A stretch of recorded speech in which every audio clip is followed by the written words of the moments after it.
What's good, y'all? Welcome to the Gen TV podcast. As always, your boy Ease. Hey, one of Sauce God. And as always, we have a very, very special guest in the building. But before I introduce her, make sure y'all hit that like button. That shit is free. It helps us out. And you now have the option to just actually give us a thank you if you really appreciate the episode. It's right there on the bottom left or right or somewhere. I mean, somewhere down there. You'll find it. Just give us a thank you. Little donation don't hurt. A little donny. Yeah, a little donny. I like that. Drop a donny. Drop a donny down there. But back to our guest. We got Heather in the building here today. How you doing, Heather? I'm good. How are you? For y'all that don't know, me and Heather have actually known each other for 9 years. Really? Has it been that long? Yeah. Oh wow.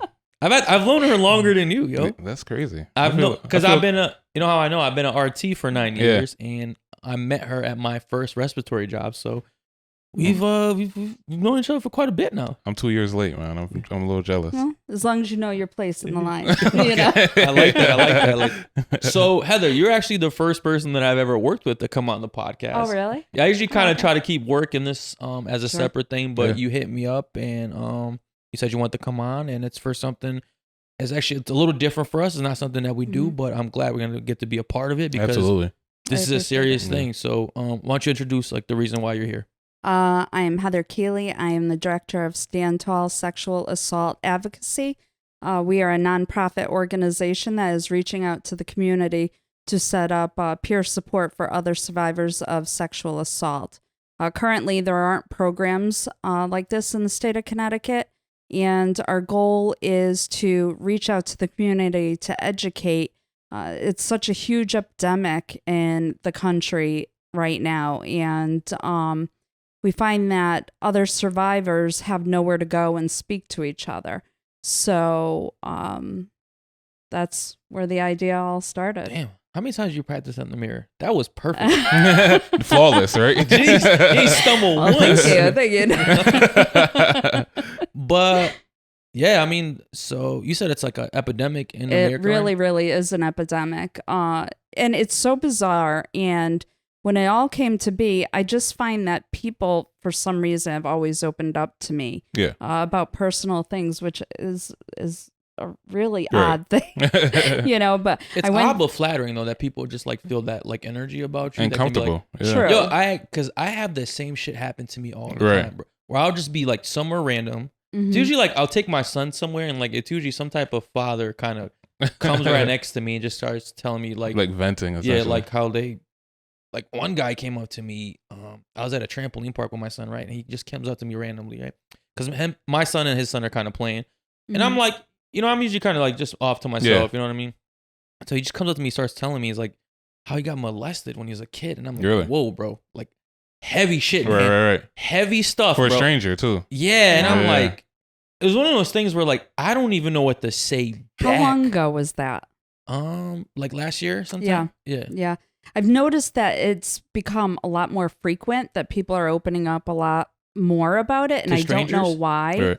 And I went for a massage. I had a Groupon, and I went for a massage. Best way to get one. Right? And the massage therapist started telling me how she'd come here from Ecuador when she was 14. And she basically just left her house one day because her stepfather had been SA since as long as she could remember. And so she felt that she had to escape, and she made it to the United States. And she started telling me, and she talked to me about it for the entire hour. And the massage is done, and the bell tinged, and she was like, oh my God, I'm so sorry. And she was crying and hugging me. I was like, really, it's okay. So I don't know why people feel the need to share that. I'm okay with it. And I did just want to mention that instead of the term sexual assault or rape, I'll use SA because a lot of people do find those words to be triggering for them. Okay. I mean, there's a possibility that because of the lockdown, a lot of people were segregated and didn't really have anyone to talk to, and it caused a lot of depression during around that time. So now that they're are able to come outside and have a conversation with people, plus on social media, it's become more common for people to express these things on social media, depression, other mental health issues, and SA and can we say the rape word, or is that triggering? So we'll say grape. Grape. You can say grape, yeah. Okay. Right. So it's okay. It's becoming more. people are becoming more okay with, having these conversations rather than keeping it within themselves. And it should be. And that's one of the things that when I first started thinking about this, it was when I was a traveler, and my direction was actually PA school. Right. And here I was all set to go to PA school, and the next thing I know, I'm being guided in this direction.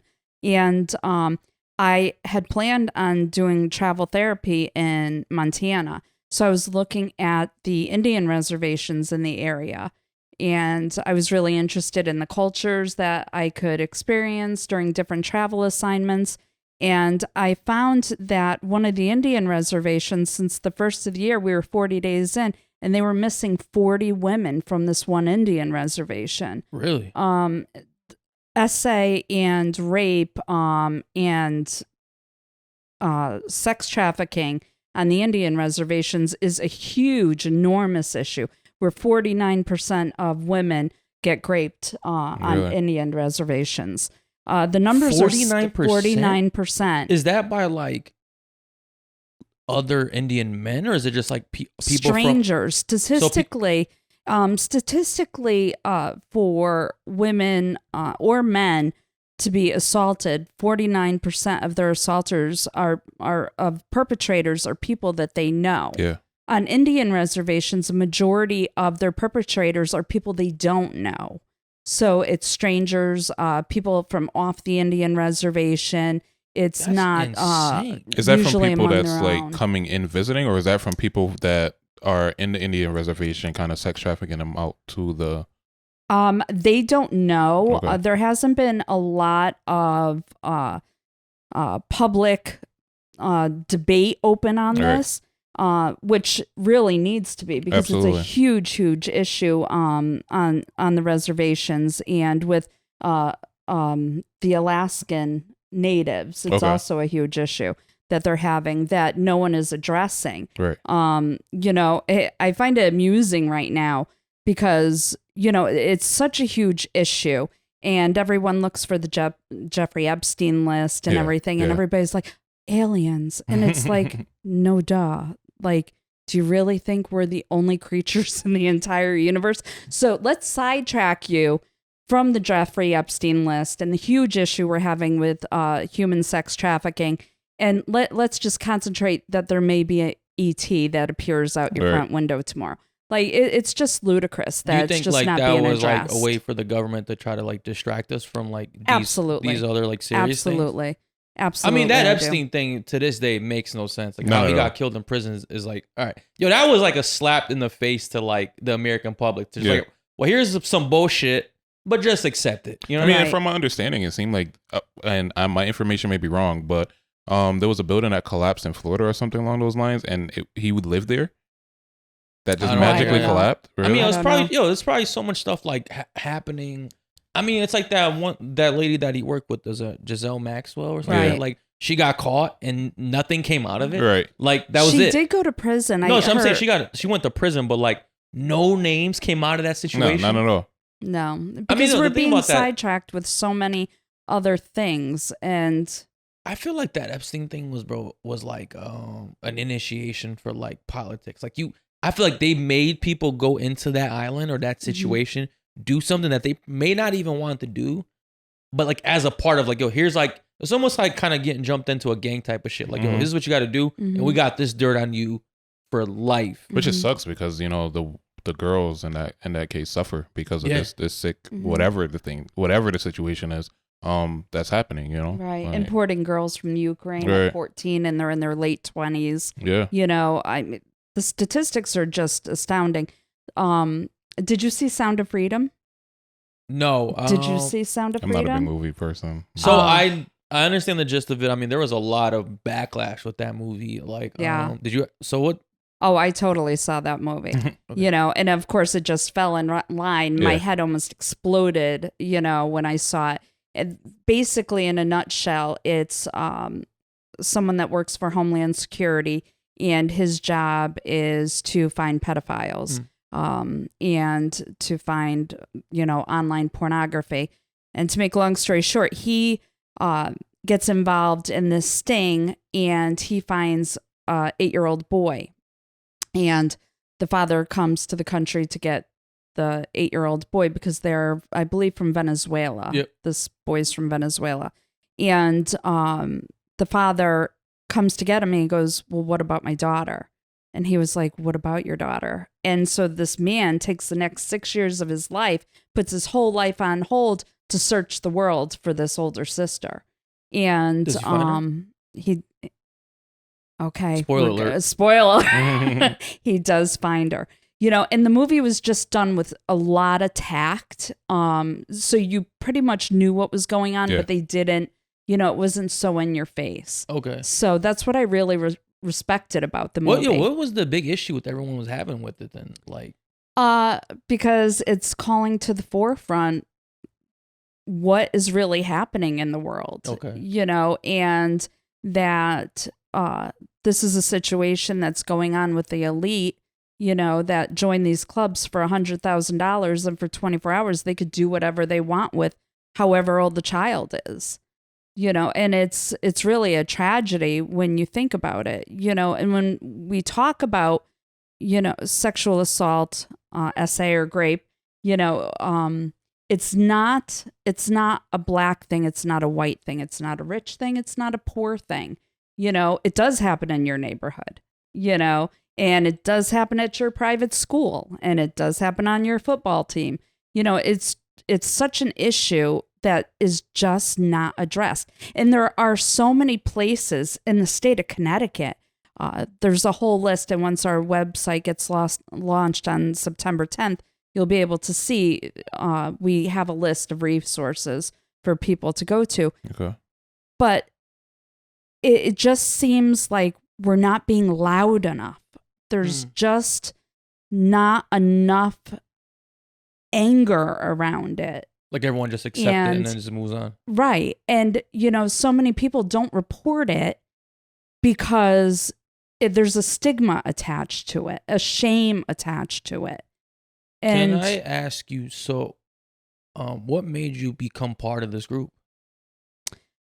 Well, I have my own history with the SA, and it was a very long healing process, and I was very fortunate to have a really great support team. I have a trauma therapist who's amazing. I find it's imperative that if you've gone through a situation like this, that you do get some trauma support, and those referrals will also be up on our website. If you're comfortable with this, I know you said a lot of people that experience it is through a stranger. Was the person that you experienced SA with like a stranger or someone that you know? No, it was someone I knew. Really? And actually, most SA is through someone you know. 89% of people that have dealt with SA, it is with someone that they know. One question I do have, I feel like, well, I mean, not to downplay it, but I feel like rape and SA has been going on for a long time. But it seems to me as though like sex trafficking kind of just like buzzed out of like within like the last 10 years or so. Like, is there any speculation on what's the case behind that? Well, I think it's just become, I think as a society, personally, this is my feeling. I think as a society, we've become less empathetic for one another. I think that with technology and social media, we become so ingrained in our own worlds. And I think we just have a habit of not helping someone. Right. You know, I remember last year there was a woman essayed on on the subway, out on the ramp to getting ready to get on the subway, and people stood around and videotaped it. I mean, and I was just flabbergasted to see that. Right.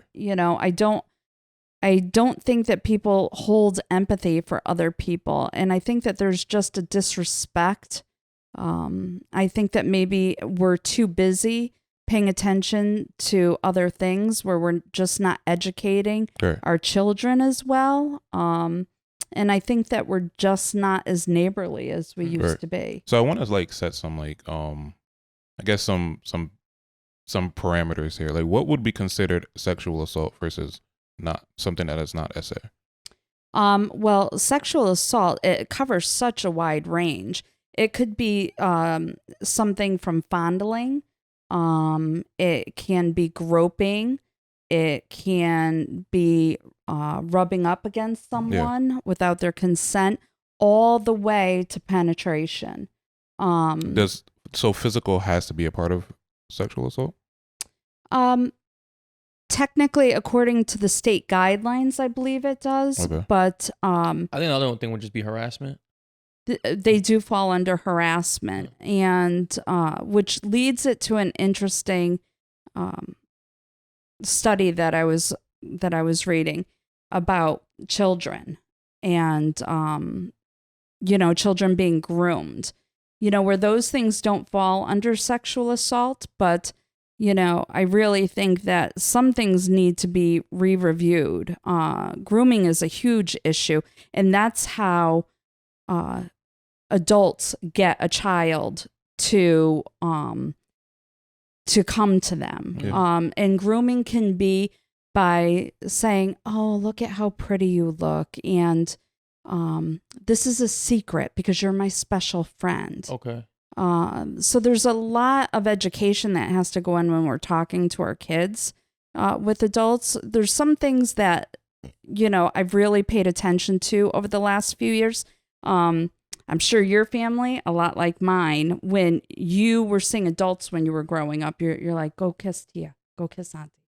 No, we didn't do that shit. You don't do that. Thank you, God. Right. Thank you, God. Most families, that's how you were brought up. Yeah, But the problem is then the child, right? Yeah. But then the child feels like they have to show someone affection. Yeah. To someone that we're they like, don't feel we do hugs comfortable and stuff with. like that, but we're never like a kissing type of family. And it definitely blurs the line too. Like, It really because, does. okay, a kiss on the cheek because my mom told me to do it. And now Uncle Weirdo wants me to kiss him on the lips. Right. It's like, well, I've kissed him plenty of times before on the cheek. This may not be that bad, Yeah. And So- I've talked to a lot of women lately who say that women that have been essayed through relatives when they were growing up, because if you're molested as a child, your chances of being essayed as an adult are doubled. Really? Yeah. So before the age of 25. Now, why is that? Like, if it had happened to you at one point, I think you'd be in more life. weary about it, right? yeah, you would kind of want to like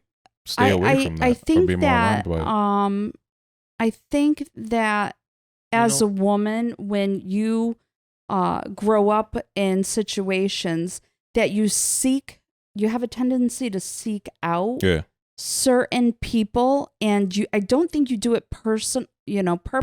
Right. I think you do it because that's what you're accustomed to. Something like you're not consciously doing that. Right. I don't think so. I think that I think if I'm right, if I'm correct here, I think people that do get that done to them when they're kids actually become hypersexualized. Yeah, for sure. So They like can. now, I think it's even been connected to homosexuality. Like I think a lot of people that are gay, not all, Right. but can. that are Has gay, been like at some has some type of like SA experience in their childhood. I mean, Yeah. I They remember can. a year or two ago we had a guest on that was gay, and he said like, "Yo, when I was a kid, like this happened to me." Which actually Mhm. reminds me that a lot of I noticed it was a big problem growing up, like pretty early on, that people have been, either essayed or molested or had some situation happen to them, because a lot of girls that like I were dating, they would come to me and like disclose that information, like when we're getting to know each other, and I'm like, well, it almost became the norm, like it almost Right. became like Like a rite of passage. Like, Something. This is just what happens. to not people. even like a rite of passage, but whenever I'm communicating with a woman that, or a girl at that point in time, that It's I'm gonna come up. expecting her to say something like that, One in four. That's crazy. And it's crazy 1 in because the 4. opposite happened, or when I finally met someone that it didn't happen to. I was more shocked that it didn't happen to her than it actually. I mean, that speaks volumes right there when you're shocked that like, oh, you didn't have this trauma happen to you. Like, Right. to backtrack a little bit to your situation, since you said you knew the person, right? Did he ever show signs, or was it like completely out the blue? He could be a little rough sometimes, where he'd be like, "Oh, easy," Okay. and I consider myself a fairly strong girl. Okay. And but and I'm used to being around strong men. Yeah. You know, What do you hang out with wrestlers? Like, well, you know, Joe is a plumber. Joe, you know, you have older brothers? No, I'm the oldest. Oh, really? Okay. But they would not dare. Right. They would not dare. Adrian wouldn't dare. Adrian wouldn't dare. Right. We went a couple rounds when we were growing up, boy. You know. Oh yeah, we got in trouble quite a few times for that. But so, you know, being around bigger men, that's just who I'm accustomed to being around. And so sometimes, you know, they can be a little rough, you know, Yeah. if they grab, you know, hey, come on, they may grab your arm a little too tight and you're like, oh, go easy, whatever, you know, and that's how it was. And I'd be like, oh, you're a little rough, you know, go a little easy. And, so essentially there was really no warning signs to like that were like that major. where he would hurt me. No, no, So it was like out of the blue. Right, where I'd walk away with permanent injuries. No, I didn't have a clue. If you don't mind, could we actually get into your story, like what actually happened? I mean, with you not, you know, obviously safeguarding yourself and your feelings as well. So, I was asked to go look at something, and to pick something out and to go look at a boat, and I said yes, and when I went to look at the boat, he came up behind me. And at first because I had been in a romantic relationship with him previously, I was like, okay, you know, and then I was like, okay, I'm not liking this so much. right. And it didn't matter what I said. And he was just so much more powerful than I was that I couldn't fight him off. And At first, did you speculate like this was his intent? Like his intent was to be sexual with you, or was it just strictly platonic and during this period of time that you guys were together? I don't think that was the original intent Right. at the beginning of the night, or when I was invited. Yeah. I don't think, but I don't don't know know, right. either. Yeah. You You can't know, speak for him. I have no idea. And What was your relationship like with him, like during this time? Like, what, you guys were friends, or were Yeah. you guys okay? Like, you guys would see each other quite frequently. yeah, once every couple of weeks, or Okay. you know, once a week. It was just like on occasion. You know, I wouldn't say that we were in a relationship. No, or no, no, anything no, at that right. time, more friends than. But you had a anything. sense of comfortability with him. Oh, I guess. 100%, Yeah. 100%. Right. Oh yeah, for sure. I think what happens, and I've heard about this with married couples, is like it's like I've heard this question before, like, can you rape your spouse? Yes. You know what I mean? Like, does your spouse owe you their body, right? No. And I've seen this, like a lot of spouses actually like say yes, like, you know what I mean? Like, that's my wife, that's my husband, like he owes me sex or she owes me sex whenever I want. And that's not really the case. But I think a lot of people get confused like when we've been intimate with somebody that like, oh, now I own this part of your body for life. And it's like at the end of the day, like, yo, I know we've been intimate before, but it doesn't mean like we're going to be intimate forever. And a no is a no. And I feel like it's very confusing to people when they're like, when you're in a relationship, like, what do you mean? Like, you're going to say no to me? Like, that? Like, this is the perk of me being in a relationship with you. But like, you still got to respect someone's no at the end of the day. Absolutely. Right. Like, do you know I wonder what the statistics are on like, I think in sexual 2019, SA and like marriage. I think in 2019 the number was 1.5 million for female and 834,000 for males that were assaulted during their intimate relationships. That's so crazy. the numbers were staggering. They really were. You said 800 for men? 834,000 men. Jeez. I wouldn't in the expect United that even States to be that high. and 1.5 million women. Yeah, in the United States. What so like after this happens to you, like what happened next? Like what's going through your mind? I mean, is it like, should I call the police? Like, is it like I think when it's someone you know, I can't speak for everyone, but I think that there's a shock value. No, for sure. Like, well, like, damn, did this really just happen? Yeah, for sure. I think that a lot of times that's why it initially goes unreported. And immediately after, I told a coworker. And I did go to the hospital. Okay. I did go to the ER, and I couldn't go through with anything. What do you mean? I couldn't go for the for the sex. Did you tell the people in for the rape kit? No, I didn't. I ended up just going home. Oh. Why did you make that decision? Because I knew the people in the ER. It was an ER that I worked in at the time. So it was shame. It was embarrassment. It was like, how do I tell this to people I know? And, I'm so embarrassed. What was the coworker's response when you told him or her? The response was, you need to go to the ER. Yeah, absolutely. And so they were supportive. And yeah, they were. They were like, this is grape and you need to go get checked. If I recall, you said like you lost a friend or two because of the situation, right? What was what was the cause of that?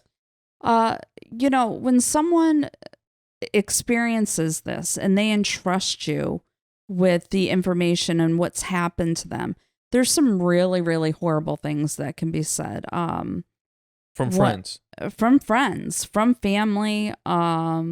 And, I know that I've dealt with people that have been assaulted, and I wish I could take back some of the things I said because I just wasn't educated on the correct things to say. And some of the things that were said to me was, what were you wearing? And, well, it was January. I was in jeans and a black turtleneck. Right. And it doesn't matter if I'm in a bikini. It doesn't matter what you're wearing. Yeah, and another thing that was said. Was this a woman that said this to you? No, it was a male. Okay.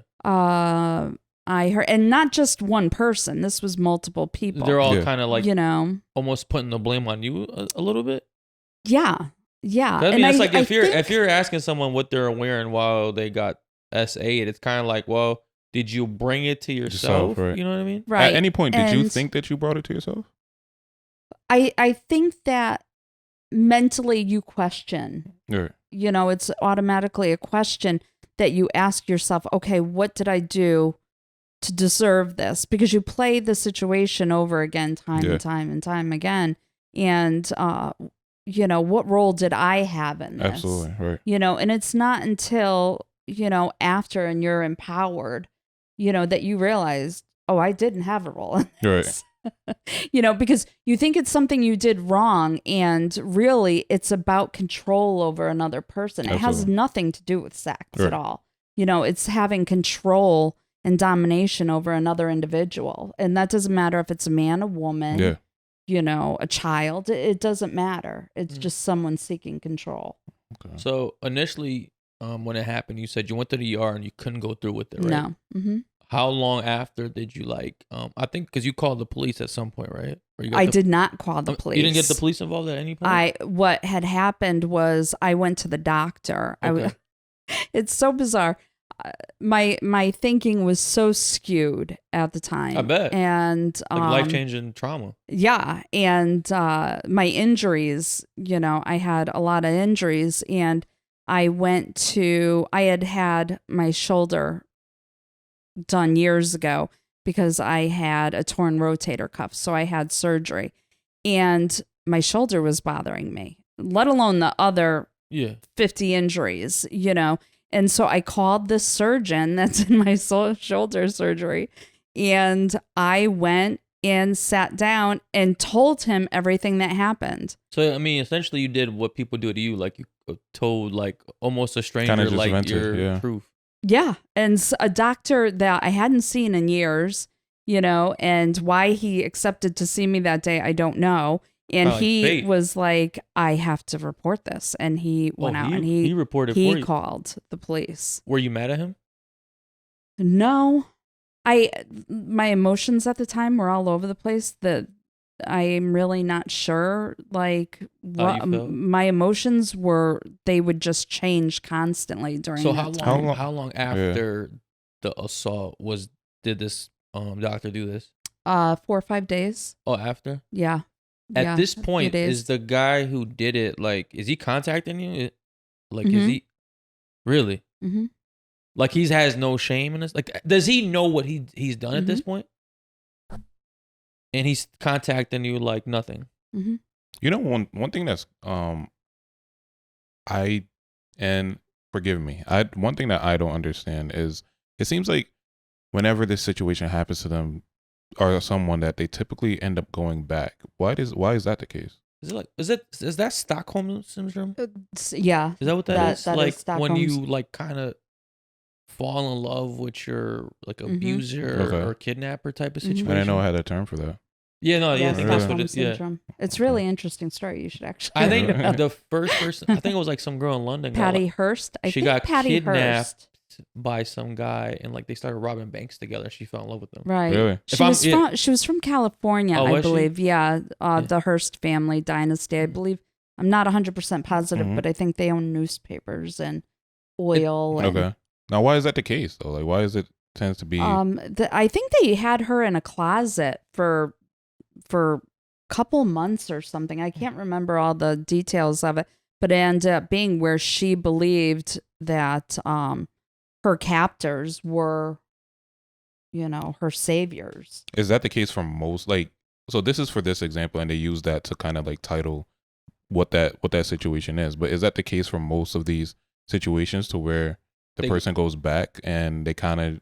I don't know because I don't know the statistics on that. I bet that's kind of like a 50-50 one where like most people, 50% of people are like, I'm fucking like getting out of this. Like I can't have anything to do with this person. And then 50 other person. I think it happens to more people that don't even know what happened to them. You know what I mean? I feel like it doesn't even process until like maybe like months or days later. We're like, wait, hold on. Was I just, did this? No, not me. Right. You know what I mean? I think especially men, I feel like men wouldn't even like accept that that's happened to them. No, not at all. Right. I've heard stories. I heard a story of a man that was in the mall. He had gone to the mall to buy himself new boots. And on his way out, there was a white van parked next to his car. He didn't think anything of it. And as he went to get in his car, the back opened and 3 men grabbed him. And they sexually assaulted him essayed him in the back of the van, and then let him go. And he went home and never reported it. So, that's crazy. Especially men, African American men, especially, they are not prone to report it statistically. So it's I'll be real with you because like our boys might make a joke out that shit. Like, honestly. It's sad to say, but like, oh, you got raped, bro. Yeah, bitch. Right, like, essentially. Like, you know what I mean? It's like, I don't want to be like. But on the flip side of that too, like we are raised to like not snitch, or not tell. So like when a situation like that happens, I gotta kill these people. Right. Yeah. Right. When a situation like that happens, you tend to like kind of just hold it within yourself and not really want to communicate that out. University of South Carolina is really trying to push studies on that because statistically, you can't really get anywhere near an accurate number.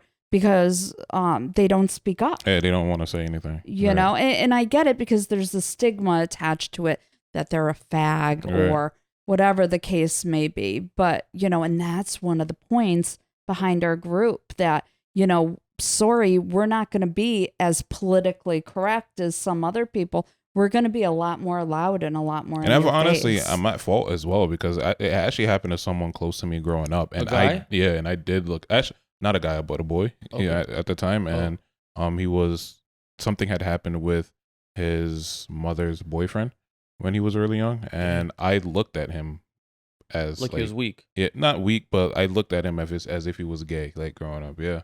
When I was reading the study, that's what it said, that they feel that they're weak. Yeah. And I was just so sad. A big part of how like men are groomed is to be strong and tough. You know what I mean? Right. And to get SA, it means another person was physically stronger and dominate you. So it makes you feel little, it makes you feel weak. So it's like, I can't let people know I took this L. Which probably turns out for them to kind of turn it around and become super aggressive and super. Yeah. But then it goes into the hypersexual thing where now it's like, I got to like lash out on everybody. Right. Absolutely. I mean, it's a sad thing, like it's sad for these things to happen to people and then they not really have like a meaningful outlet. I mean, even like you said, right now when women communicate that out, there's still a stigma behind it to where what did you have on? there's shame what does it behind mean? it. Right? What does it matter what I have? Absolutely. Right. There is an organization, 1 in 6, where that organization is geared towards men. So that is a fantastic organization. If any of your audience, if they have experienced it, for them to reach out to someone confidentially, in this way that they can talk to someone and get that mental trauma support that they need. Not just any therapist is going to be able to help someone through a situation. It really needs to be geared towards a trauma therapist. Lau, let me ask you this. This is a tough question. Could you ever forgive the guy that did it to you? No. Because I think that certain individuals know that they battle demons. And I think in 2023, we have resources available to us where you can go and talk to someone if you feel a certain way.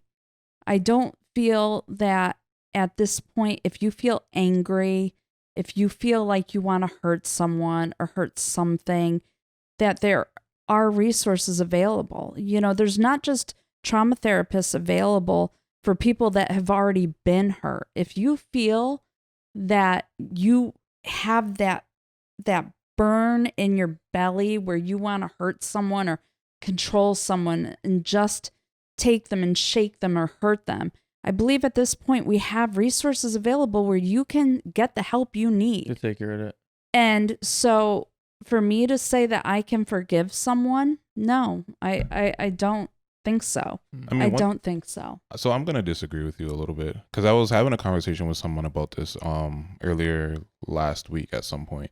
And I think, it's easy to say like, there are resources out there you could communicate with somebody else, but internally, everyone's struggle and everyone's battle is different, So as going back to from a male standpoint, like as men, we just discussed, like, you're raised in a certain way. Society has a certain view on you. So once again, like you're going to a place of vulnerability, which you may not have ever been there before, so you have all of these pent up emotions, pent up feelings, pent up desires that, society deems as wrong, but then, you're also supposed to go out and seek help, which society deems as wrong as well. And coming from a male also. So a lot of times like these aggressive behaviors, both sexual and not sexual, kind of come out in a negative way, Sure. And I think that I'm not going to ever tell, someone whether to forgive or not. But I think like for me personally, the thing that I like to live by is like, yes, this situation was bad. And yes, this situation was not right by any means. But would I want forgiveness if I had done something wrong to somebody else, And that's the only thing that's the only part that kind of bugs me is because, we demonize these people and once again, I am not okaying the behavior at all, right? But we're demonizing these actions. So we can kind of sympathize with people that, in a spare of a moment accidentally kills somebody, but we can't sympathize with somebody that in the spare of a moment does this. And I completely understand that in one token, you're taking control and it leaves emotional scarring for someone else. But in terms of, this may not be who this person is as a person, it may be just who they were in this moment. Okay. And I totally agree with you. I do. I totally agree with you. This is just my personal situation. Because let me ask you this. Yeah. Should I forgive him if he had already done it twice before? That's a tough question. I think forgiveness primarily isn't for the other person. Forgiveness is primarily for you. In a biblical sense, yes, there is forgiveness there in my heart, because I don't think that you can move on daily without forgiveness in your heart. Forgiveness as far as would I say, oh yeah, they're a nice guy. They didn't really mean it, or would I sit down and have a cup of coffee with? Yeah, no, I'm all set there. I mean, absolutely. You don't want to put yourself back in that situation, which is completely understandable. Do you think you could forgive someone if they did it to you, a man? I feel honestly the stage that I'm in right now, probably not because I have so much pride, but I think I've forgiven a lot of people for things that they've done to me growing up and outside of that, but obviously like that's in a different. Like, I think this and murder are like the two worst things you can do to people. Absolutely, which is crazy that which I said, like, it seems like people are more willing to forgive somebody that has murdered a loved one than to forgive somebody that has done something like this to them. I think if you're if I don't know, like my brother did this, right? I could probably forgive him. Yeah, absolutely. Like, I don't expect the victim's family or the victim to like. I mean, and that's understandable. That's reasonable. Because when someone like, I mean, hypothetically speaking, right? Like if maybe your brother or your father ever did that shit to another woman, right? Like could you forgive him? Like you probably could, right? Because that's like then they like you have a love and you understand them. Like I hope I never have to find that out. Right? No duh. Yeah. But I think like the victim himself, man, I don't think this is something you could ever get past. Like, no. I mean, I don't think you get past it, and I always think there's gonna be I think there's gonna be a lifetime worth of like healing that needs to go down. But in terms of forgiveness, I feel like I've seen situations where the person has been able to forgive like the person that has committed this type of act towards them.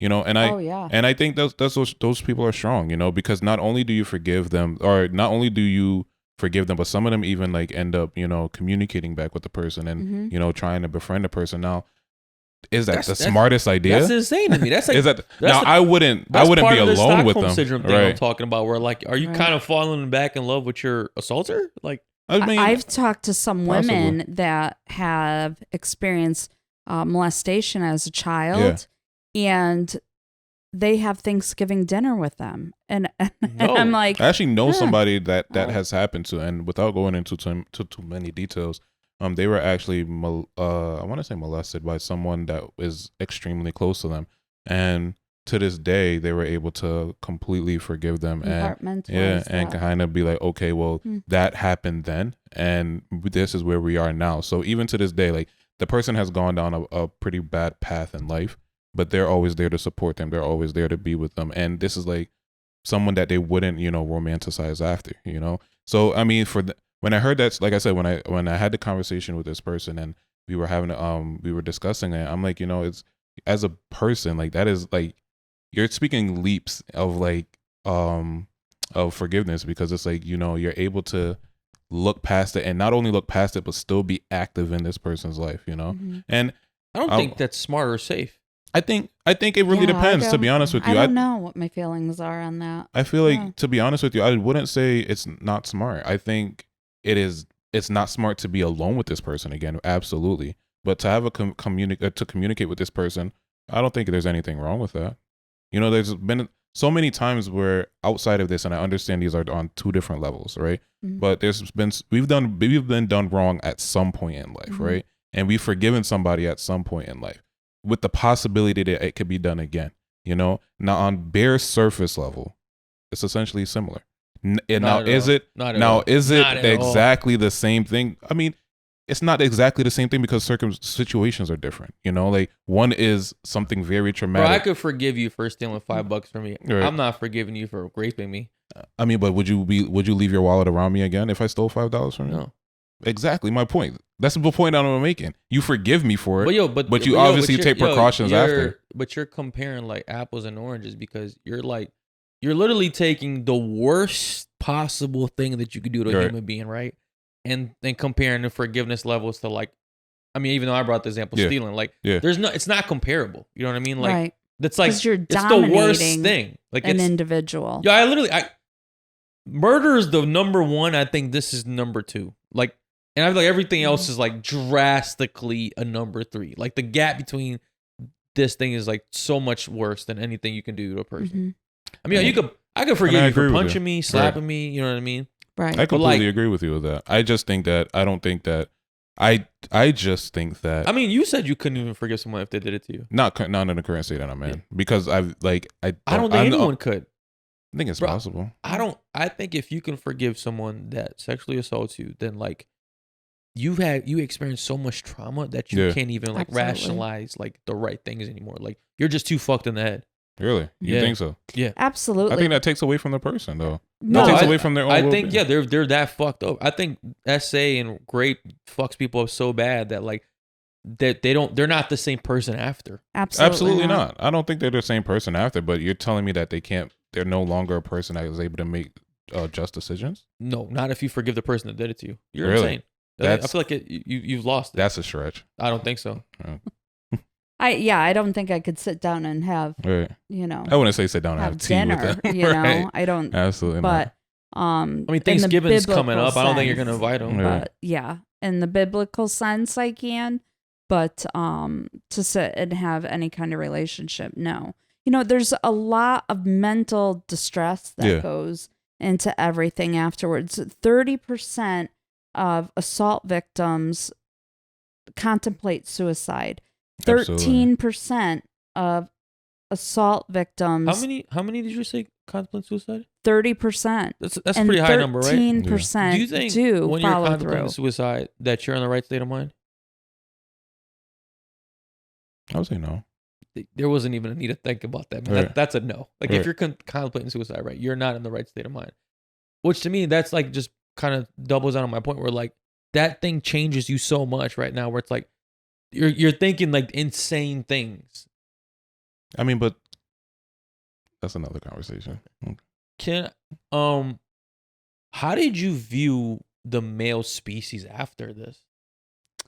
Like, were you scared of all men at this point? I mean, to a point, I think I was just scared of anything and their trigger responses. A lot of people go through trigger responses afterwards. Yeah. So while some people may, clam up and be in a shell, some people become very promiscuous afterwards.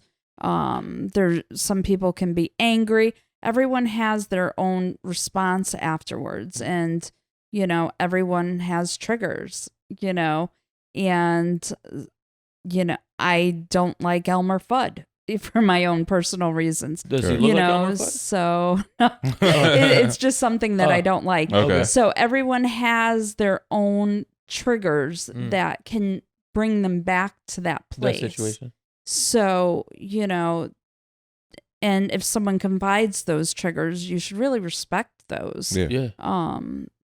Because everyone is different. There is no, oh, you'll be better in 6 months. Oh, other people have had it worse. That's something I've heard people say, and which I didn't know that there was a scoring system. That's crazy. Barbara's was really, really bad and, much worse than yours. Yeah. But Jenny, oh yeah, you were definitely worse than Jenny, So, that's is insane, something. like, that's what people did to you? Not just me. This is things that people experience. I can imagine that, yeah. So that was really, really bizarre. Another one that I've heard people say is, well, the next date would be better. And I'm like, well, I wouldn't really call that a date. That's a crazy statement to say to somebody. Yo, it's like, at least the AC. Did you have AC while it was happening? That's insane. That's insane. Was the sheets comfortable? Like, why would you even? There's just certain things you don't say to somebody. Yeah, and these are real things that have been said to people. Yeah.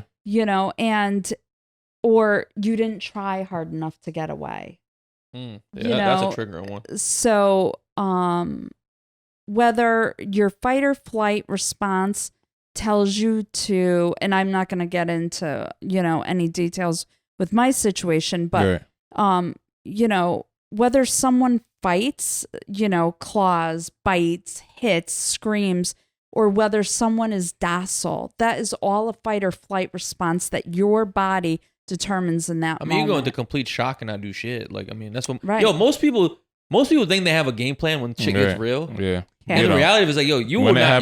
Nine out of 10 times, like you are gonna freeze up like a deer in headlights. Right. Have you? A deer in headlights. Right.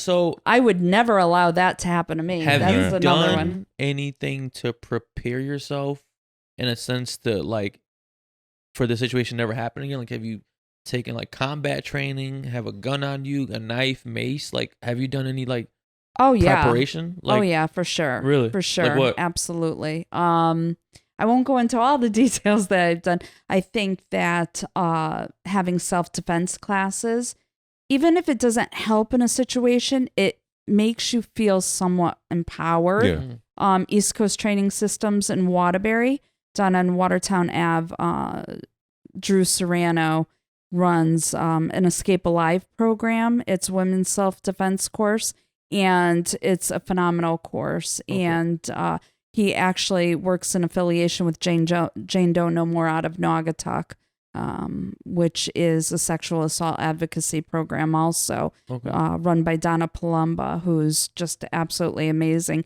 And her story from the early 90s was just so well known and widespread across the country. You know, it was on Dateline, and where her perpetrator was free for years, and it was actually Neil O'Leary, when he was on the Waterbury police force, that believed her, and they were able to get a DNA sample from the person that they believed it was through a soda can. And they were able to figure out he was the one. It's a fascinating story. It really is. And, you know, she ended up opening Jane Doe No More. It was helped a lot of people in the community. I have a question for you, if you don't mind. It's gonna be pretty personal. Have you how's dating for you after this situation? I'm just the worst picker ever. Right. You know, at this time I don't date at all. Yeah. Is it because of this situation? No, I just find it at this point. I did date a little bit after. I actually met, you know, a couple really, really great guys. And but just mentally and emotionally, I just wasn't in a great place at the time.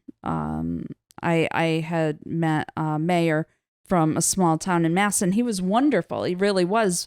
But I just wasn't mentally and emotionally available at that time. So at this I time, can imagine. I mean, this is like, I don't think this is something you get, you know, over like soon. Like, no. And I think that I think for myself, I can't talk for everyone else, but for myself, I just find that I have to be better emotionally and spiritually available to have a healthy relationship. Absolutely. And that's just something that I've been working on for myself for now. Have you been, do you think at this point in time you've emotionally healed from that situation, or you're still doing work? I'm still doing work. Right. And that's why, you know, when I decided to open Stand Tall, I needed to make sure that I was emotionally and spiritually prepared for that. 6 months ago, when I started thinking about it, that's why it's just something that's been swirling around my brain for a while. Yeah. A year ago, 2 years ago, no, right. I wasn't emotionally prepared, but I think mentally, emotionally, and spiritually now, I think I'm in a good place to, you know, get together with other women. You know, because you want to be careful that, you know, you don't trauma bond with other people. Absolutely. And that's a good point. You know, you don't make their work part of your mental work. Yeah. So, you know, you have to find a way to compartmentalize what you're doing from your own emotions. Because I think when you start getting to a healthy place emotionally and mentally, you know, you can have your good days and bad days. I still have good days and bad days. Right. Some days are better than others. And I just want to make sure that, you know, as we launch, that I continue to seek out therapy. Right. How often do you go to therapy? Every week. Every week, once a week. And you started afterwards, or were you in therapy before? I did start after. I called 211 after. What's that? One night. 211 is a service available in Connecticut, And I don't know what made me call. I was having a really rough night one night. I was not having, I call them dark moments. And I needed someone to talk to. And the last thing that anyone that's had dark thoughts wants to do is reach out and let their family know these things. You know, situations are already hard enough for your family, and to pile on, have them have this on top of them also. You know, I couldn't do that for myself. So and sometimes as like family members, they don't know how to receive that either. You know, no, and you know, when you're trying to raise, I have children, and when you're trying to raise them to be strong and independent and get out there and take on the world, the last thing that you want to do as a parent is say, okay, but here's this really big emotional problem that we're going to stick on your plate right now, which I did do, you know, and so that's why it's really important to me to become mentally and emotionally and spiritually strong, so that they can use that and see that as an example and set healthy boundaries with people, because that, I think, is another thing that I was failing to do for a while. And that's something I had to work on also. So I know you have 3 daughters. Mm-hmm. Or I mean, this goes for them, but like, do you have any tips for any young girls out there to like kind of help them avoid ever being in this situation? Well, as far as being outside, one thing I see girls do is running down the street, their hair in a ponytail, and both earbuds in. That drives me crazy when I see that. I want to pull over like Karen, like their mother, and be like, take that hair, put it in a bun, and take an earbud out. When girls run, and not even just girls, but boys too, when you see these kids running out on the street, okay, they run the same every day. Well, I'm going to go down Lounsbury and take a left on Spruce, you know, they have these same patterns.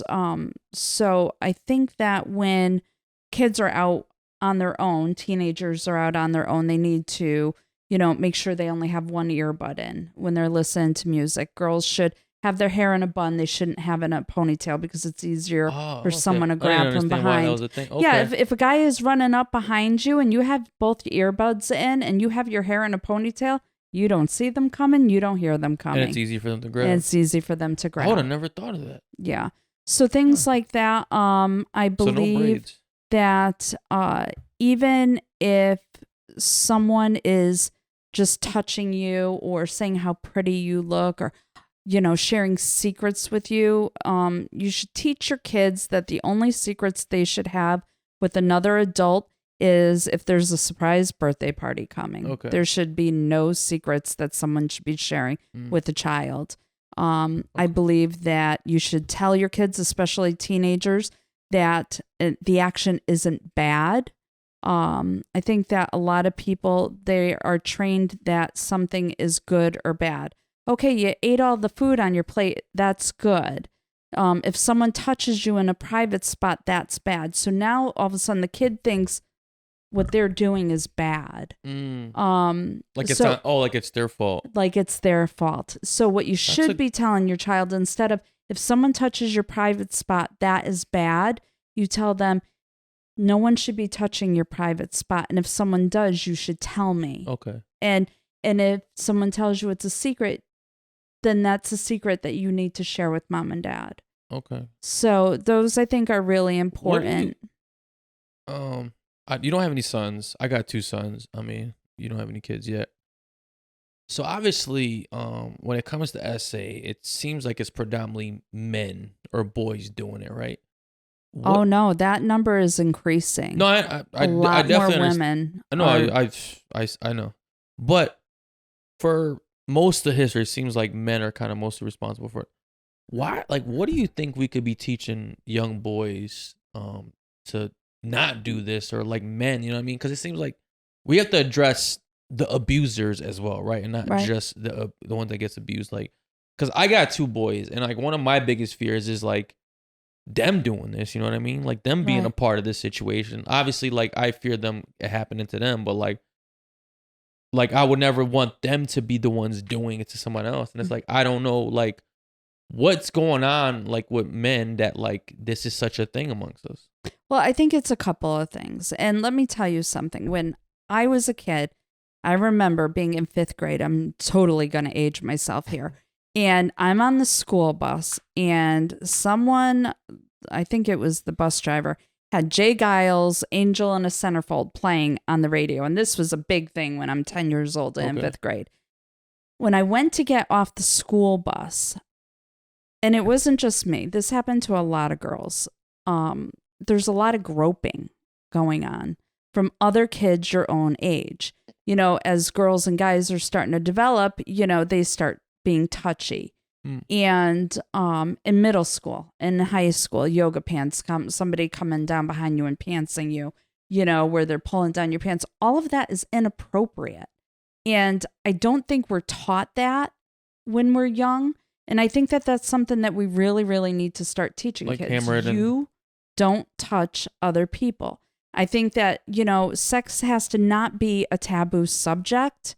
I think that, you know, as boys and girls are getting older, they don't need to learn about sex from Pornhub or Chatterbait, you know, and they're uncomfortable subjects, but they need to be addressed. I think that we have to teach our kids better ways to deal with anger, and we need to help them navigate through situations in their life. You know, I mean, especially for like young boys where like, you know, their hormones are through the roof and stuff like that. Like, I mean, where I could see like it's hard to. I mean, I've been there and it's hard to control. You know what I mean? Like you got to beat your shit off like once a fucking day, just like not even once. Get rid of the edge. I mean, like, yo, what do you think would be like some like if you had a son, like what would be some advice you'd give him to like avoid him ever being in that situation? I think my responsibility as an adult is just to facilitate an environment for him to communicate that information. You know, like the feelings that he has. The problem is like, you know, especially with us having like, you know, foreign parents, that it's almost like a kid stays in a kid's place, or an adult is in an adult's place, and 100%, you know, you kind of listen to what I say. It's kind of like a one-way communication street. Like they tell me what to do, I don't tell them anything. You know, so I kind of want to facilitate an environment for them to feel safe to have those conversations with me, you know. I want to have the conversations with them about sex like pretty early on, and what not to do, what to do, and you know, so that way they don't feel the need to kind of learn this misbehavior from their friends. Now, obviously, that's gonna happen, you know. Like I feel like your friends tend to influence you more than your parents, right? But then I do want a relationship with them to where they feel comfortable coming to me and confiding in me, you know, certain feelings or thoughts that they have. In terms of preventing it specifically, I would say it's hard, you know, because how do you communicate, or like what could you do as a parent to kind of stop that? You know, like is it the things that they're watching, limiting that? But then they're gonna have conversations with their friends at school about it, you know. So, and people are gonna make like little innuendos or jokes about those things. So it's like it's hard to really take the thought away from them. But I think my job as a parent is just to, you know, be there for them and make them feel like it's comfortable for them to come to me. So I don't know. I mean, especially it's like so tough nowadays where like it seems like everything. I mean, sex has always been a topic. It is like sex is always like sold. You know what I mean? Like, but nowadays it seems like things are so hypersexual. I mean, it's like so much more porn. Like it feels like almost every woman has an OnlyFans account. You know what I mean? So it's just like it's everywhere. You know what I mean? I feel like it kind of gives like young people like the wrong impression where like everyone is DTF. You know what I mean? Like, oh shit, like she has an OnlyFans, like she must be down with everything. You know what I mean? It's like at the end of the day, like it's not how society works. It's how people work. Just because like that's what they do on the internet doesn't mean like that's how you can approach them in real life. And but like it's hard explaining that to a teenager. You know what I'm saying? To a middle schooler. So it's like, especially when kind of society puts the expectation on men to make the first move. You know, and you don't really know what is the right move. You know, like you may read it as you know, she may be interested in you, or this is something that she wants. However, it may not be, you know. So how do you teach that to a little boy? You know, like what are the ways to have give them the alerts to say, okay, like this is how far you take it. Now obviously the moment she says no, it's no, you know? But I feel like trauma and pain can happen way earlier than that. You know, like from the moment you touch her, from the moment you do anything, like you've already initiated that process for her, right? So how do you prevent that from happening before it even begins, you know? And also, like, what about the girl that doesn't tell him no and just accepts it, you know, where he might be thinking that he did something good or did something right, whereas has this her life is affected forever. Like everyone, so, like they're in the same situation, but they're living on two realities. Exactly, you know. Right. So it's hard to really say, like, it's tricky. It's a tricky situation, you know. One question now that we're talking about this is there has been speculations, or there has been conversations surrounding people that kind of abuse the system in a sense or make false allegations. What are your thoughts on that?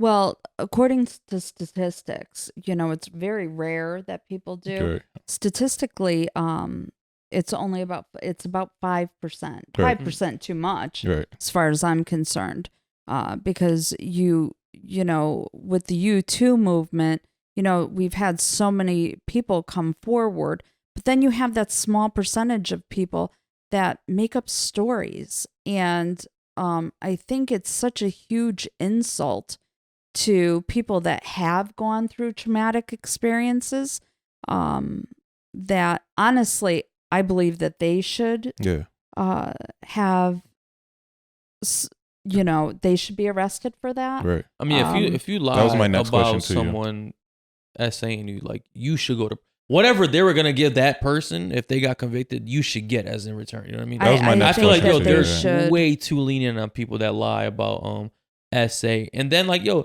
all it takes is like one or two women or men to lie about getting sexually assaulted for everyone to doubt the real people that's happening to. Yeah, absolutely. Right. I know that there was all this conversation, you know, with the U2 movement that came out, and, you know, like the allegations Amber Heard made against Johnny Depp, and a lot of people around that time were like, great, look at what she's done to all the work that's come forward, you know, because this is someone that's really in the public eye and really can, you know, cause damage to the leaps that we've made. Yeah. And thankfully, it doesn't appear like it has caused any setbacks. Well, that's the tough thing about being a man in this situation, is like once you get accused of it, you're pretty much even if like your accuser ends up admitting to lying, like there will always be people that like blindly side against men. Right. You know what I mean? Like that's like it's one of the tough things about being a man. It's like, once you get accused, you're as good as guilty for life. You're good as guilty, you know, like you're guilty by, what is it? What did they say? Association? No, guilty by like the internet or some shit like that. Like something along those lines. Guilty in the eye of public opinion? Probably. But one question I do have is, so I agree with you. I think that the people that that falsely accuse someone should be arrested or have some sort of conviction. But what would you say to the argument that that type of process prevents people from actually coming out and saying anything because they're in fear of not, you know, their allegations not be substantiated and then having like a negative repercussion? Oh, I think that definitely happens. Okay. You know, I remember vaguely multiple times giving my report and saying, no one's going to believe this. Right. And, you know, multiple times I said to my detective that this is ridiculous. No one's going to believe me. I can't even begin to fathom how many times I said that. Now, what if it was possible for you to get convicted if it wasn't justified or substantiated? Now, imagine the thoughts that would have went through your head, you know, like if someone didn't believe me. Well, I think that, you know, there'd have to be substantial proof that the person was lying. Right. Clearly I wasn't lying, and clearly, you know, most people don't lie. Right. With the numbers being 5%, and so, well, and actually they say 2 to 10%. Okay. So I think some years are higher, some years are lower. Right. So the chances of someone being dishonest about this is so minute.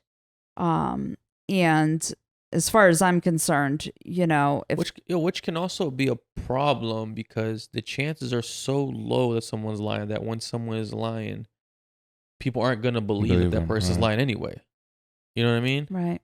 So it's kind of like it's a tough situation for the person that's getting lied on. I mean, but one thing that I've noticed is that people tend to come up with like their own definitions of what it is. They may have been in a situation to where they didn't want anything to happen, but we've actually spoke to somebody that considered verbal communication as something along those lines, and it's like, is it harassment? Absolutely. But in terms of, is it like that? No, like it's essentially, it's not that. Now, should you seek guidance or seek help or, whatever, you take the proper steps to, seek your own personal justice? Absolutely. But I think that, everyone kind of takes, not everyone, but people tend to have like their own definitions of what they feel this issue is. Right. This issue specifically is, and then they give it a name, and then they won't go and report it to like a police officer, but they'll go tell their friends and families and their people around them. And like we just discussed previously, you're kind of already guilty in those people's eyes. If you're speaking to someone inappropriately, right. If I come up to you and I'm like, oh, well, you got yourself a fine, that's sexual harassment, right. Correct? Now, well, only if you don't find them attractive. Unfortunately, that is the ugly truth about sexual harassment. It's like it's very it's gray. True. It's not a black and white thing. You know what I mean? It's like, well, I don't think you're good looking, so you can't speak to me like that. But like, I kind of like how you look. You can say whatever the fuck you want to me. Right. I feel like, and that's where there's a big confusion of like where sometimes like, you might watch a certain guy or certain girl to speak to someone a certain way, and you're like, oh shit, I can speak to that person like that. Right. No. They can. Right. You can't. You know what I mean? You gotta. But how do you explain that to someone? Like, hey, you're not good looking enough to speak to people like that. Well, I don't know if I would put it in that term. I would just be like, it's more blunt. But thank you, but I would really appreciate if you don't speak to me like that. Right. And when you say something like that to somebody, you're also drawing a boundary. Absolutely. Correct? So when you tell someone, please don't speak to me that way, not only are you drawing a boundary that you don't want to be spoken to that way, but you're also drawing a boundary that means don't touch me, don't come near me, and keep your distance. Yeah. I think the problem is, I think we try to spare feelings, or sometimes a lot of people like to avoid confrontation. So they don't. They just laugh. I mean, no, I've been sexually harassed at work multiple times. Right? Like, yes, you have. Wow, you got a witness. But yes. To me, it's like, maybe it's just because I'm a guy and I try not to blow these things out of proportion. Where I just giggle it off. Right. Like I literally laugh it off. But it makes me uncomfortable. Yeah. But the thing is, like, it kept happening and it happens, and it's just like, oh shit, like. But why is it okay for you to be sexually harassed, but not for me? Because if those same things were said to me, but that's like one of the stigmas of being a man. Sometimes, like, it's just like, because most people assume that men want to be sexually advanced on, at all times. So sometimes, like, when we draw a line or we draw or make our boundaries, people are like, what the fuck's his problem? Like, weirdo. Yeah. What's She's wrong throwing with him? Pussy at you, man. What's your problem? Right. You know what I mean? It's like, no. You get sexually assaulted, you're gay. You turn it down, you're gay. It's a lose-lose. Isn't that sad? When you stop and actually think about that for a second, how sad is that? Yeah. It's really crazy, and what's the matter with being you're damned gay? if you're wrong. You're damned if you don't. Like. Let me ask y'all this though.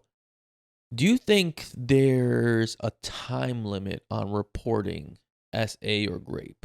Because obviously, with the Me Too movement, and then with Bill Cosby, right? Like, he got in trouble for something that happened 30 years ago, and a lot of the victims in his situation were getting a lot of backlash for why did you guys wait 30 something years? You know what I mean? Like, do you think it's a forever thing, or is at some point you kind of just let it go? Well, the state of Connecticut gives you 120 hours after to go to the hospital and have That's it? a kit done. Well, because 120 hours, then, the bruising, the scrapes. Oh, okay. Any. From like a medical, like it's not like a legal, like right, we're like, well, we don't give a shit medical anymore. issues. It's like for finding proof. And as far as anything else, no. I know Donna Palumbo has done a lot to push towards legislature for the state to make sure the statute of limitations are expanded. Because like in a situation like hers, if you are raped in 1980. But, there have been advancements in technology with DNA, and all of a sudden they find your assailant in 2024. Should he not be convicted because of what he did? I guess I don't know. I don't know the answer to that, but I do wonder what's like, all right. It's like, what if like who he is now is not who he was then? It's like, should he still but that woman. No, I know. No, I get it. She's not who she was. No, I get that. I do get that, right? But I just like, to me, it's like, damn. Because it's like, he could have like a family, or she could, whoever it is, man or woman, right? They could have a whole family. They could have moved on, never done it to like anyone else. But now it's like, they're fucking, I'm not trying to justify anything, but it's like, it's a tough situation. Right. The one thing I do have to say is a lot of prosecutors, what they will do is they will, once your perpetrator is arrested, you normally should have a restraining order automatically put on them. Usually the judge will put a restraining order. You'll also get an advocate, a court-appointed advocate, and Waterbury is wonderful. And what these advocates do is they help you through the whole court process. One of those things they'll help you through is what kind of punishment you want. You could pick the punishment? You can talk to the prosecutor about what you want that, Did you pick the punishment for your person? Mm-hmm. Oh. Yes, I did. So, you can put I think more crimes should be handled like that, man. Like you get to it wasn't like I went in and was like, Breno, this is what I would like done. A, B, C, and D. And it's a conversation that you have. No, I understand. Like, you're not like you really go like dealing justice and stuff like that. But right. It's like, I like that idea of like you have a say in it, and how they get handled. You know what I mean? Yeah, I was able to give my 2 cents, and a lot of people are. And I think that when you're able to participate in what should happen going forward, I think that brings you some kind of closure also. Right. I bet. That you're like, okay, I don't feel like, I've totally ruined someone's life, or I don't feel like, I don't feel vindicated, because that's part of it, right? You've had someone beat you down in a corner, you've had someone take away your dignity. Yeah. And, you have a vulnerability now, and, you want that self-vindication. Like, you want to know that, you've been vulnerable by telling your story, and you've been vulnerable by putting yourself out in front of people. And that's hard and that's scary. And you need that vindication to be like, okay, now I can lift my head up and be like, okay, you've been punished. You're not going to walk away and just be like, oh, well, that's over and done with. Yeah, right. It cost me a pretty penny from the lawyer, but, at least at the end of the day, you can go to bed knowing that something came out of it. Yeah. I mean, I think that's important for the healing process. It's getting like part of your closure in a sense, you know what I mean? Like, and knowing that you made a difference for the next person. I mean, I think that's one of the bigger things too, is like, obviously you don't ever want it to happen to you, but you don't ever want it to happen again because you didn't speak out. You know what I mean? Right. It's like, if you never, because you said it happened to 2 other women, right? Prior to you? I have heard stories. To the best of your knowledge, right? I can't. I get it. You can't really confirm it from what you heard, right? Like say that is correct. You hear right? stories through the grapevine. Yeah. So say this is true, that it happened to 2 people prior to you, right? at least now, like, you did your job to make sure it doesn't, or you did your best to make sure it doesn't happen to the next person. You know what I mean? And I feel like that's all you can do at the end of the day. Like, is, right. You know what I'm saying? Like, do your job, like, try to protect other women or other people. Well, like I said, I don't know, you know, I'm just saying, you know, but that is something that I've thought about, you know, and when I know a lot of people think, you know, should I press charges? Should I not press charges? Should I go forward? And that's one of our goals at Stand Tall too, you know. Immediately after, this isn't a program for people to come to immediately after, because like I said, I believe trauma therapy is vital after an assault. And but I do feel that, you know, people question themselves, you know, did I do the right thing or the wrong thing? And I wouldn't tell anyone what my opinion is, because I don't hold an opinion on what people should do. And I think that some of that comes with age. And I think some of that comes with experiences that you've had in your life that, you know, to pass judgment on what someone does or doesn't do, that's just not something that Stand Tall is going to be geared to. No, that's good. Absolutely. Man. Any more questions? I mean, one question I do have is, what are the steps that you would give to a young girl or young male that may be going through a similar situation, or older person that may be going through a similar situation? Like, kind of give them like a road path of success. Well, definitely, you know, reach out to someone. You can reach out to RAIN. The National Sexual Assault Hotline, 211, which is really convenient for Connecticut residents. Just on a whim last night, I called, you know, when I was sitting there thinking, and I was like, let me call them. So I called Barbara at 211 and talked to her for a couple of minutes. And to get through the process to reach her took 1 minute, 57 seconds. That's good customer service. So it wasn't too bad, you know, and she was able to answer all my questions quickly and efficiently. And, you know, she was able to tell me that they would immediately be able to put me in touch with a trauma therapist. And also they would be able to put you through to Jane Doe No More or another sexual assault advocacy group, so that if while you're on the phone you decide, I think I need to go to the hospital, they can have an advocate meet you at the ER. Yeah, because you really want someone there. I'm going to tell you something that happened. I was in the ER working one night, and there was a local girl who was a local prostitute in the area. And she came in, and it was the middle of winter, and her jeans were frozen down around her knees. So come to find out, and we had gotten through dispatch that she had been raped in the park.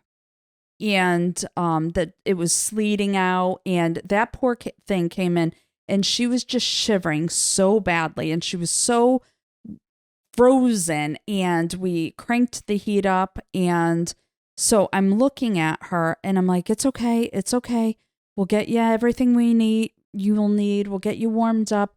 And she was like, he raped me, why would he do that? And I was like, well, do you know who did this? And she was like, no, I don't. And someone in the room said, who gives a shit? She's just a prostitute. She's a whore.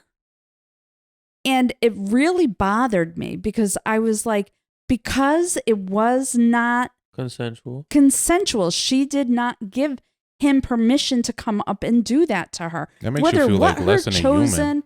Exactly. Right. You know, whether it's her chosen profession or not. And regardless of the situation she is in or not, she was just degraded even more. And then to come to the ER where people are supposed to help you and to be spoken to in earshot, for her to hear that is totally inappropriate. So, and that's part of our goals. And we have discussed with some of the hospitals, us also going in and educating staff. You know, when someone comes in, the last thing they want to hear is, you're a whore, you know? So you need someone by your side, and that's why you really need an advocate, someone that can speak out to you and be strong enough when you can't be strong enough in that moment. And it's for free. These services be judgment free. Like that's the thing. Like I could definitely see people not being empathetic to a sex worker going through this situation because they think like it's just part of her profession. You know what I mean? Right. It was just such. I'll never forget it. And it was just, like I said, these are situations I've dealt with over the years. And, it's constantly something that, I come across and people discuss with me. And, to see what happened to her was just a sin. But she wasn't educated. Clearly, the ER staff wasn't educated. That she had the opportunity right then and there. Someone should have had said to her, do you want an advocate by your side? Do you want someone that can help you through this process?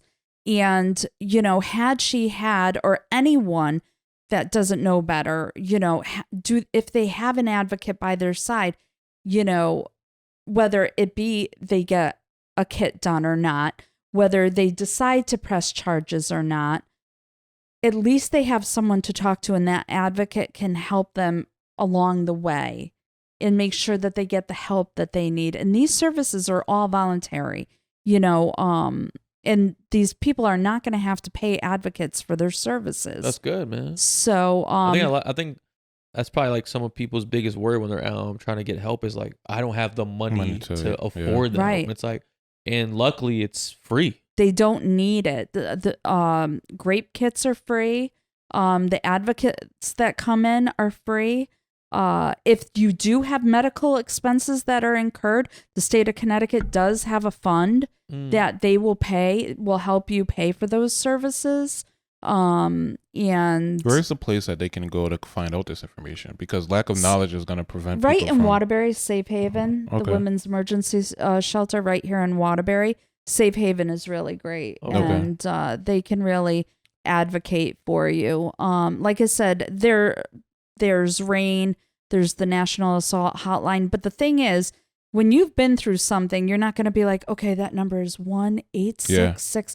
Like, you're not going to think like that. You're not even thinking. That's why it's like 211. You call that 211 number, they put you right in touch with someone, and they can get the ball rolling fairly quickly for you. I used to have to call them on a nightly basis. Really? Yeah, for my job. When you call, when you call 211, they'll put you in touch with who you need the Alliance or New Britain has. Did you find them to be useful? Oh, absolutely. Really? Well, they were so useful that they were part of the process. So like as staff, we were instructed to call 211 whenever like one of the residents decided to run away. Yeah. Yep. Yeah. Right. You know what's crazy? I just remember. I don't know if you remember this. Do you remember that there was this nurse in the ER that we worked on? Like he got accused. Of I already know what you're thinking. And it was actually a woman lied on him. Really? Yeah, and kind of fucked his life up a little bit. I mean, obviously, like I said, we went over like that. The people that lie about this is very rare, but like this is a case that we like. Yeah. I think he actually like from what I heard, he had moved to California, and I think the girl that accused him had a boyfriend, right, or something like that. I don't really know what happened. I think what I heard, she had a boyfriend. The boyfriend found out that she essentially cheated, so she said that the nurse S8'd her instead of just saying like I cheated. So obviously like. You don't want to. He was good too. He was. So really I guess good, like the guy. I mean, I think he ended up like getting off and like clearing his name, but like he had to move back to Connecticut and like kind of handle the situation. That's crazy. That's terrible. But I mean, one thing that you did mention before we wrap it up. One thing that you did mention was you feel like your voice is not loud enough. So not your voice in particular, but the people that band behind you, the group, the movement, the voice isn't loud enough. In what ways do you think your voice can become louder so that way it is getting the attention that it needs? Well, and I think it's going to be a different level of education. I think that, we've raised our kids with stranger danger, right. And now we know that it's not strangers that do these things to our kids. I think that different avenues are going to have to be reached out through. TikTok is a huge platform that can be reached. You can reach millions and millions of people by doing TikTok. So I think, doing education. I think doing this. I think like going to podcasts. Right. I mean, you guys are starting your website or launching your website pretty soon. Like, I feel like this has to be one of those things where like it just can't be like in the background, like conversations amongst the only people that are affected by it. I mean, I think it has to be like in people's faces, and people don't like ugly. Like, I mean, I don't want to say ugly, but like uncomfortable topics. People don't like uncomfortable topics in their face. They don't want it on their feed. Right. They don't want it on social media. Like, man, give me drama. Give me, you know what I'm saying? Like Love Island shit. Like, I don't need to know like trauma, but I think the best way to really get, you guys heard is by putting yourself out there, sharing stories, which I know it can be tough because you have to relive it and talk about it. But like, I mean, thank you for being brave enough to actually, touching on your story. Have you ever thought about like going to schools and having we are.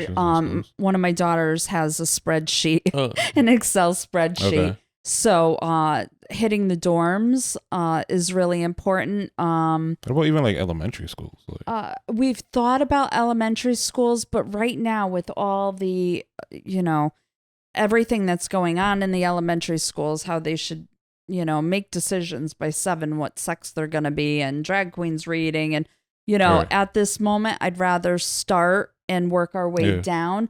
I'm unfortunately not educated enough. And that's something, I want to be careful because as I'm learning, I am in school for my master's for global health. And so as I learn and I collect more information, and as I become affiliated with more groups and my name gets out there more, as I'm educating myself, then I don't mind working backwards. But for me to talk to a group of 6-year-olds with this little bit of knowledge, sometimes a little bit of knowledge is dangerous, is the way I look at it, which we say in the medical world a lot.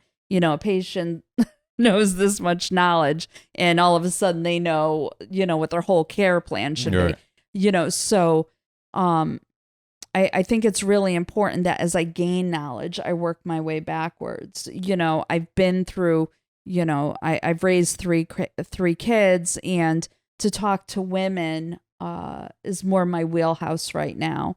And to talk to younger women and maybe even late teens. But I think I need to stick to where I feel that I'm stronger. Absolutely. Right now, and then work my way backwards. And I think right now, the younger generations, I think that needs to be guided by people that are more specialized in that position right now. Okay. Because you're dealing with mental health also, and we are not only are we so short staffed in the medical field, as we know after COVID-19, and how much mental illness came with COVID-19, we are in such a short supply for therapists also.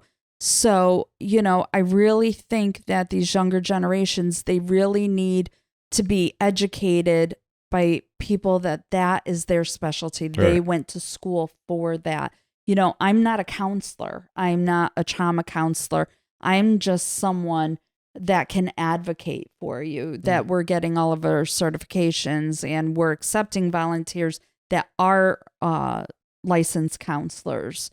And my thought process is because, they're teaching sex ed as young as elementary school, so if they're teaching, the good sides of sex, the conversation needs to be had about the bad sides of it as well. Right. And kind of a way to catch it early on, because most of the time, as we discussed, a lot of this stuff happens very early in age, and it because doesn't get reported. Good, right? And that's something that parents need to teach their kids too. That that when someone is touching them in their private spots, it may tickle, it may feel good, that it's still not appropriate. Absolutely. It's still not right. And it needs to be reported, because it can go years without being reported, which I think, from the person that I spoke to, it happened when they were extremely young and when they thought to tell somebody, it was probably like 6 years after. Right. But at that point, they're like, you know what, it's too late now. So I don't want to tell anybody, which they probably should have spoke up and said something to somebody. But my thought process is to kind of nip it in the bud early, so that way immediately teach them I think you have a good idea. To, you know, I think you got a good idea. Sure. I think you also got a good idea. Which is, all right, like, you know, get grounded first. I'm saying perfect your craft, and then kind of move down. You know what I mean? Right. But yo, it's like wise enough to know, like, yo, I'm not a specialty in kids, so like, let me not even try to like finagle Which this. I love kids. Don't get me wrong. I wish I had 20 of them. You know, but it's just I'm great at teaching you how to make chocolate chip cookies and, you know, roll around in the mud. I am not. I mean, you got to know your strengths, you know, and you got to kind of use them to your advantage. So right, and I just feel that, you know, with Stand Tall, with this peer group that we're forming, and these women, you know, inbox me every day. We are on Facebook, Stand Tall Sexual Assault Advocacy, and we're also on Instagram, Stand Tall Sexual Assault Advocacy. And once the website opens, you know, my head is kind of spinning a little bit, because I'm like, I have so many people reaching out already, because these women want to come together, and they're just angry, and they just want a voice, and they want somewhere where they can express how they feel and be heard, right, by other people that understand them. Right. And I think that's really important. You know, is this website just for women, or can men be a part of it? Men, you know, people have asked me about that, and that's why I mentioned 1 in 6, because it is, you know, a really good platform for men, you know, and maybe at some point we will have, you know, meeting times for men. So right now it's just for women. But for right now, I think it'll just be designed for women, because number one, let me ask you something. This was something that someone had asked me, and I found this quite curious. Now, someone had asked me about group therapy for sexual assault perpetrators.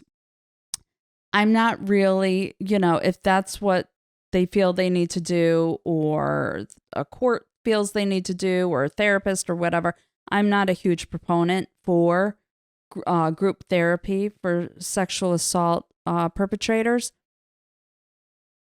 How do I know through a vetting process that the person that's coming to me of an opposite sex, this can go for a woman too, if they're coming to a meeting because they have been assaulted, or are they coming to a meeting to hear stories that are cool, that would, you know, fix a yearn that they have?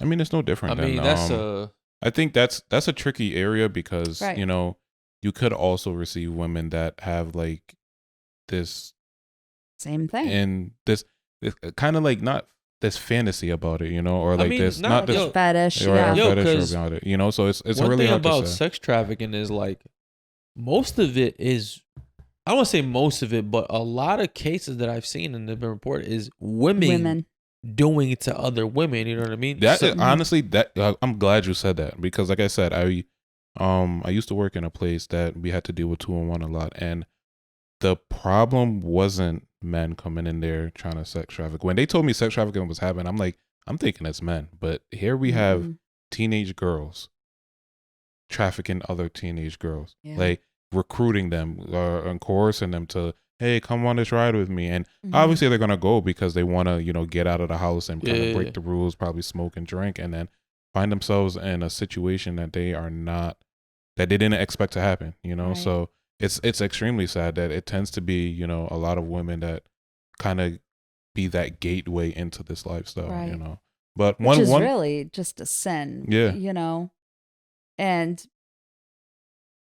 because you're trying to raise your young girls to be strong, independent women. Yeah. And, you know, when I think of raising my girls this way, I can't imagine myself taking a young girl and doing something that would be I mean, it's harmful. like, it's like truly evil. Like that's like evil at its core. You know what I mean? Like it's like.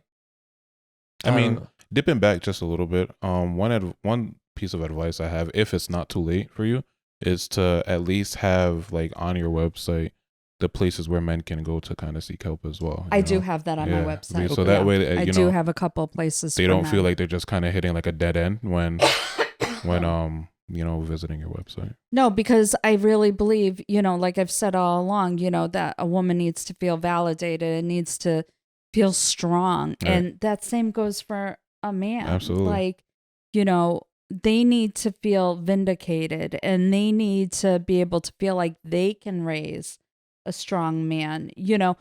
I find it amusing because I'll hear people talking and they'll be like, well, why men do these things because it happened to them. Right. And that's really not the case. That has not been statistically shown to be the case. You know what's crazy is that the person, someone that I do know, ended up doing that to, actually another person I know that happened to them, and they ended up doing it to people younger than them as well. And it wasn't a male, it was a female. I've heard a lot of stories. Yeah. So, I think that's one of the things that sticks in the back of my mind that worries me a little bit too. Is people that are going to be on board with us. But I think that could be said about any organization. Yeah, I mean, for sure. Because it's like, you don't want to like really put that message out, because then it's going to kind of drive away the people that are really there for the right intentions. Because it's like, what if they're scared? Like, oh, like what if she thinks I'm here for the wrong reasons? You know what I mean? Right. I think you could, I think it's one of those things where like you kind of just got to see where it goes, and you kind of got to see people's true intentions while they're there, and then kind of like vet them in person. Right. And maybe keep them I have separate. Faith. I really do have faith that, that we're the women that we're going to pull together, we're going to really be able to form something really strong and hopefully educate and get those numbers to drop. It's not something that's we're totally going to extinguish, but at least, to see huge drops and, make our children stronger and healthier. And me being an outsider though, I feel like a lot of work goes into reactive care and not so much preventative care. So I don't know. I feel like if there's a way for there to be more preventative care, that would actually drastically, decrease the numbers, because, it's kind of like, and I don't want to downplay it. I think a good preventative care would be talking to like younger people about like no means no type of situation. Because, and then like even like the self-defense classes that you even like took up. There are a lot of support groups and, places for people to talk to, but how can we get the knowledge out there to people, to both boys and girls, to be able to seek help, and seek help from both ends of the spectrum. Seek help if you are the receiver, and seek help if you're the person actually, thinking about doing something like this, So, me personally, I think that would be, much, not a better, but another alternative for like some type of program to come about to where they can start working towards preventative care, And the state is definitely trying to help create programs. Yeah. And there are a couple of programs in the state where they really do push to catch them, beforehand, and, through education and appropriate communication skills. And then you have to wonder how much of it comes from home, as they're growing up. Do they have strong role models? Are they being treated appropriate? Are they getting any help that they need? Or even maybe like an anonymous hotline that like the perpetrator can call before he actually does the act. Like, hey, I'm having these thoughts. And they just need to talk to somebody, with no repercussions. You should start a nonprofit like that. Possibly. You might be onto something. You might be onto something. Yeah. But we are running out of time. So before we head out, is there any I know, can you give it the exact date and how can they actually contact you? We have our contact information on Facebook. Okay.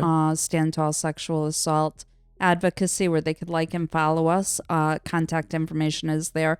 There is a link for our website, but our website launches until September 10th. Okay, so pretty soon. Yeah. Actually, by the time this drops, it might be your website might be live, so that'll be good. That would be great. We do have merchandise for sale. Okay. Our logo is Reclaim Your Flame, and like that's that. one of the goals that we have, is to help women remember who they are and get that self-worth back. Okay. And I think that that's one of the hardest things that you have to work on, is getting that self-worth back.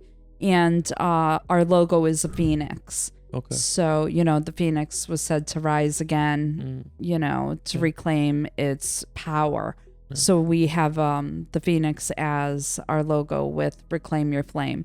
And so we do have merchandise, T-shirts and coffee cups and all sorts of things for sale to help us. Thank you for coming on. We wish you the best. We hope this helps, and hope these numbers drop and people are educated, and we see less survivors, in the future. Right. But as always, please drop a comment. Hope you guys enjoyed. I mean, this was definitely a powerful episode. Hope you guys really listened and go apply this stuff. Thank you.